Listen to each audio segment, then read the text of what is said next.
Nuovo appuntamento con RPZ News, aggiornamenti, notizie ed eventi dalla regione Friuli Venezia Giulia. Partiamo subito da Trieste, dove è stata firmata la convenzione dalla regione Friuli Venezia Giulia e dall'INPS che punta a mitigare la condizione di povertà e vulnerabilità economica dei pensionati e a favorire l'inclusione sociale e l'autonomia economica dei soggetti più fragili. Ne andiamo a parlare subito dall'evento insieme al governatore della regione Friuli Venezia Giulia Massimiliano Fedriga, Mauro Saviano, direttore regionale dell'INPS, e Gabriele Fava, presidente nazionale dell'INPS in Italia.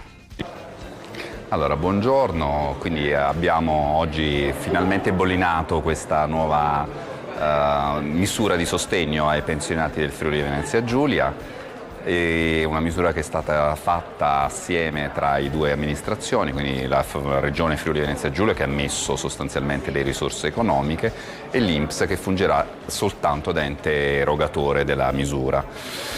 Chi è la platea dei beneficiari? La platea sono praticamente i pensionati di invalidità, vecchiaia e superstiti che hanno un importo di pensione uguale o inferiore al trattamento minimo, più i titolari di assegno sociale, di pensione sociale, i titolari di invalidità civile, tutti a condizione che abbiano un DSU o un ISE già certificato alla data del 5 dicembre inferiore ai 15.000 euro. Firmiamo un patto per una misura, un sostegno a favore delle fasce deboli e degli anziani della regione Friuli Venezia Giulia finanziata dalla regione.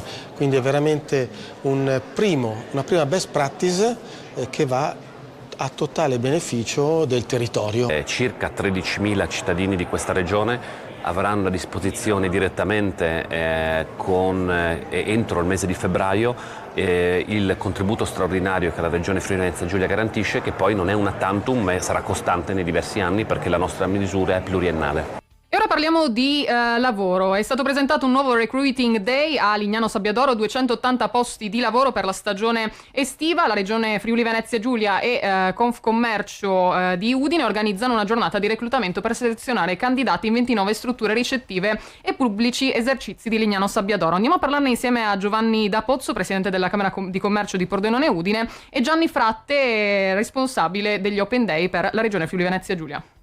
Bene, è nata una collaborazione che va a individuare nel settore che in questo momento sta dando grandi soddisfazioni all'economia friulana, quello del turismo, una collaborazione che si consolida con questi eventi.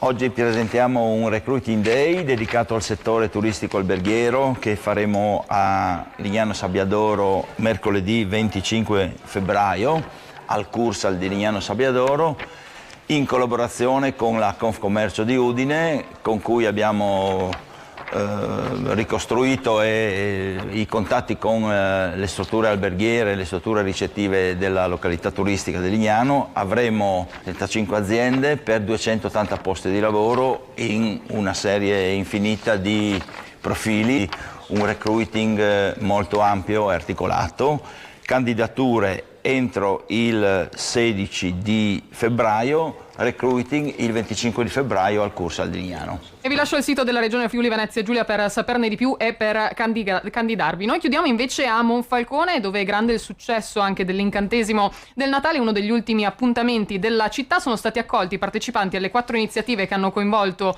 cittadini, commercianti, associazioni artistiche, hanno partecipato anche alla mostra dei presepi, che ha accolto 40 opere provenienti da varie località della regione. Andiamo a scoprire di più su queste premiazioni della mostra insieme all'assessore agli eventi Luca Fasan.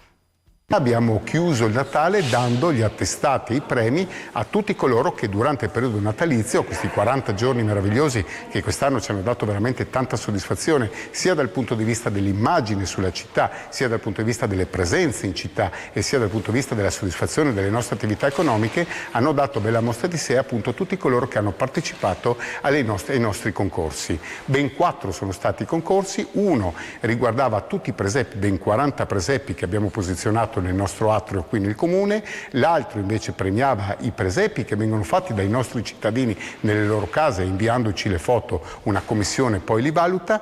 L'altro grande valore, che è quello del sostegno che noi abbiamo sempre da parte dei commercianti che arredano le loro vetrine con le tematiche che noi trattiamo, in questo caso è il Natale, ma durante tutto l'anno lo fanno in geografia e lo fanno anche in altre attività. E l'altro invece abbiamo voluto scapitare la fantasia di tutte le persone che hanno immortalato la città di luce, e ci siamo dati l'appuntamento al prossimo Natale, quello che sarà tra il 25 e il 26, ancora più ricchi di premi, ancora con grande entusiasmo. Ed era questa l'ultima notizia per il nostro RPZ News. Grazie per essere stati con noi a Punto Zero Caffè. A tutti una buona giornata.